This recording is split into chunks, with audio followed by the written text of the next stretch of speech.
ભરૂચ જિલ્લાના ઝઘડિયા તાલુકાના જામોલી ગામની સીમમાંથી એક અજાણી વૃદ્ધ મહિલાનો વિકૃત હાલતમાં મૃતદેહ મળી આવતા સમગ્ર પંથકમાં ભારે ચકચાર મચી જવા પામી છે।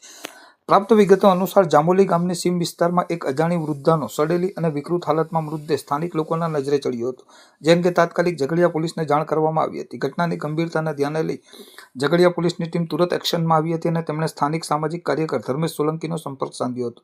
પોલીસની વિનંતીને માન આપી સામાજિક કાર્યકર ધર્મેશ સોલંકી અને તેમની ટીમ ભારે વરસાદ હોવા છતાં તાબડતોડ ઘટના સ્થળે પહોંચી ગઈ હતી। ધોધમાર ચાલુ વરસાદ અને સીમ વિસ્તારના કાદવ કીચડવાળા અત્યંત મુશ્કેલ રસ્તાઓ વચ્ચે પણ સોલંકી અને તેમની ટીમે માનવતાનું ઉત્કૃષ્ટ ઉદાહરણ પૂરું પાડ્યું હતું। તેમણે ભારે જહેમત ઉઠાવી કાદવ કીચડ ખોદીને વૃદ્ધાના વિકૃત થઈ ગયેલા મૃતદેહને સલામત રીતે બહાર કાઢ્યો હતો।